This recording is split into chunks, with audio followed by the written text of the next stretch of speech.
Hello everyone, welcome to Trains on Tuesday. With winter having finally hit us and it's bitterly cold outside, I thought we'd stay inside this week. So we're going to have a little update on the layout. We'll take a look at progress on the pulp mill here, how that's coming along. There are some issues, just in my mind. The kit's actually going together very well. And we'll take a look at the track work that I'm doing on the main layout in the other room behind me here.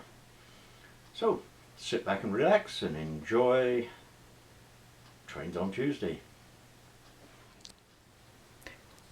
I think the last time we looked at this main building on the pulp mill, the walls were just mocked up, not glued together or anything like that. Well, they're all glued together now, windows are in, and one section of roof is on here.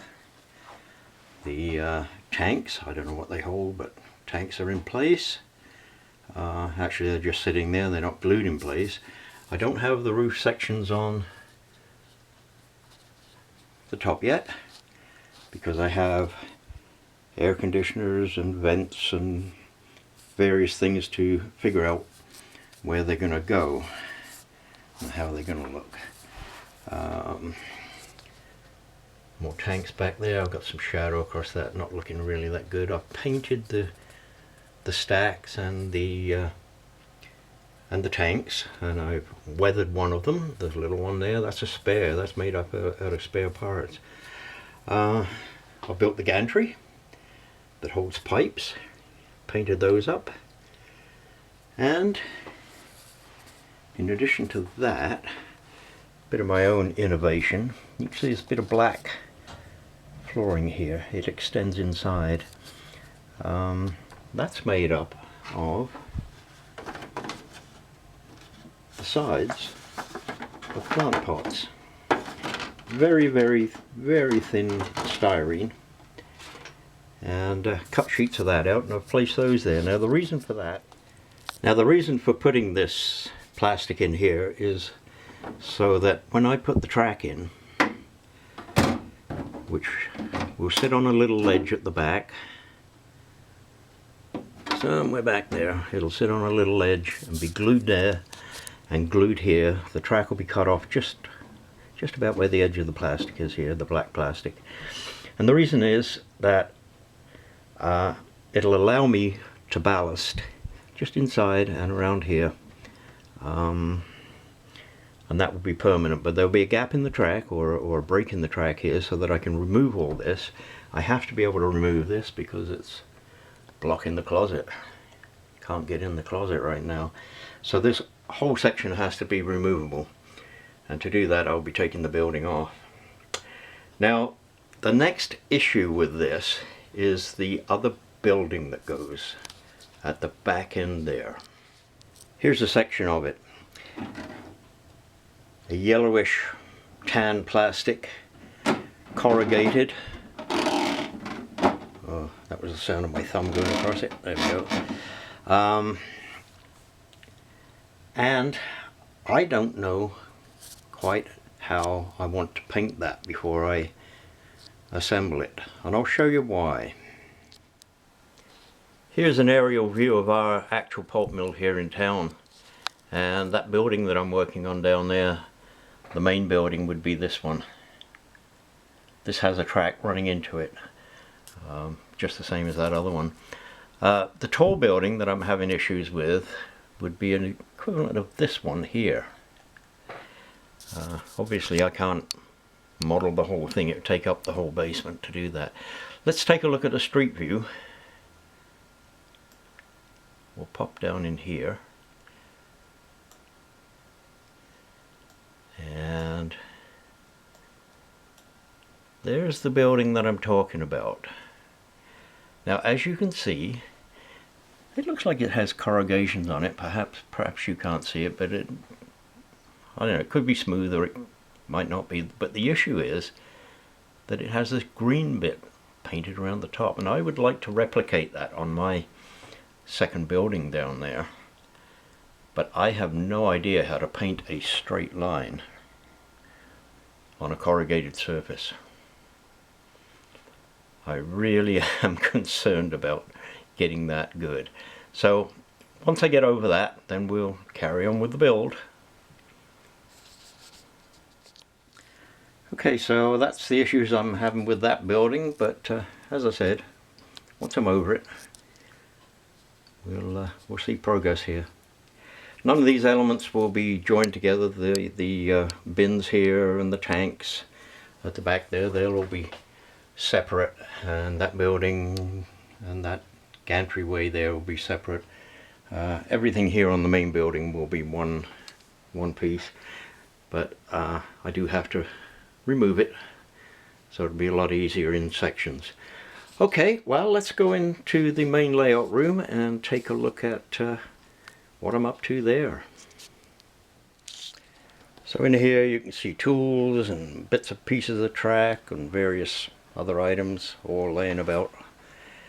I said in my last video that I had an idea to replace one piece of track in here. It was actually this one here. This track here is what I had in mind, just the one piece. But when I looked at it, I thought, well, I've got to take my double slip out that I had here and put my single slip in. When I first configured this track,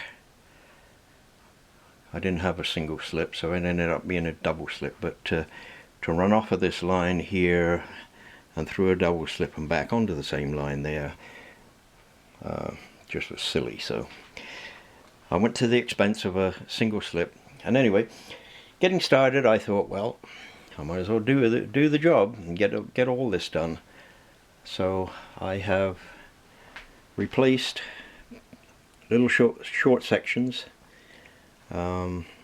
between the turnouts that are necessary here, and I've been burying the wires as I go.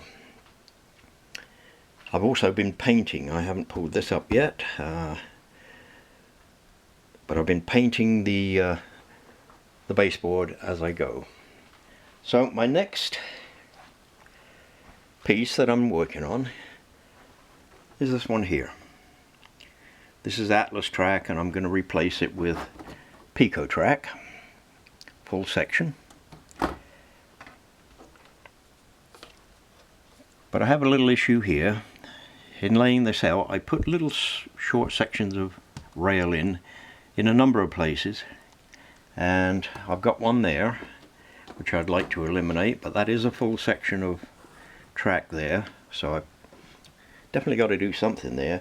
And down the other end of that same piece, I have another short section between that full length piece and this turnout back here. So what I've decided to do is to put the new piece of track right back to the turnout, put it right back to the turnout there, and move this turnout back to connect to the full length piece here, and that will give me a slightly longer piece to go between this turnout and this one. It makes sense to me. And one of the things it'll do by moving this turnout back is it will give me a little bit more room on here where the switcher is sitting. It'll give me a little more switch lead for switching those areas back in there. So we'll get to work and show you a little progress as it happens. So I've removed buildings, created some clean space here, tracks out of the way, station's gone, big area there to paint. Well, I've got a little apology here. I prepped that area as shown in the last clip, and then I got to work and I kind of just got going at it. Things got out of hand, and I got paint down, I got track down, I got all sorts of changes done in a couple of days. So I'll show you where I'm at, and then I think we'll call that a wrap on this video.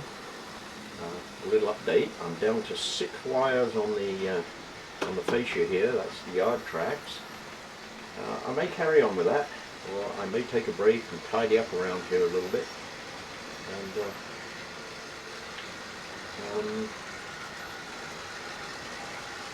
just run some trains for a bit. I've got my Triang Ginty with a Royal Mail coach and a lemon custard brake. Slowly making their way around, and here comes the big one. I hope you can see that. This is the one I've had running around here. What this train consists of is over 30 cars, 35 or so, 34 maybe. But what that train consists of is everything that was in the yard when I started this project. I just hooked it all onto a couple of locos and dragged it out. And I've been testing with that train. Everything seems to be quite smooth. So anyway, I'll show you what I've been up to here. So I extended the painting under the track right back to the oil refinery. Sorry about that, little light glare there. I hadn't planned on that when I did the last clip. But painting under the track is now complete through here. And track relayed. Now I did make that adjustment here, lengthen this piece here, which meant pushing the points, the turnout, further back that way. Now that made it a little awkward for the station, so I've adjusted the buildings here, temporarily at least, and moved the station a little further to the west, or east, depending on which way you're going, I guess.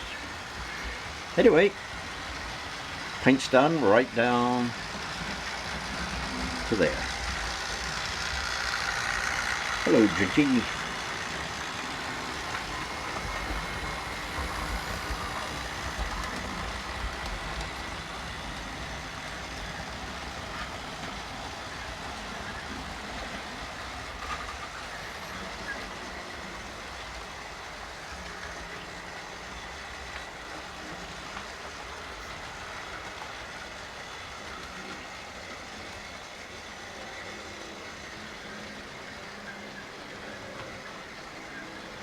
That's a big train.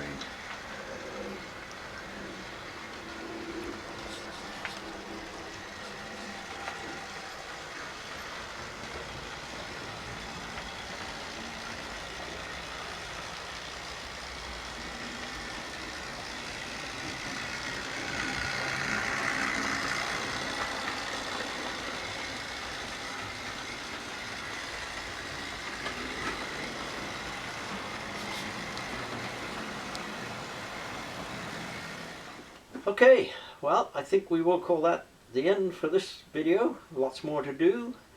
I won't bore you with any more of it. I think the next time I show you this, I'll have the yard completed. Get all the brass track out, the short pieces, and get some nice long pieces of good track in there. And of course get the baseboard painted ready for ballasting. And it's coming along. Anyway, take care, and see you again next time. Bye for now.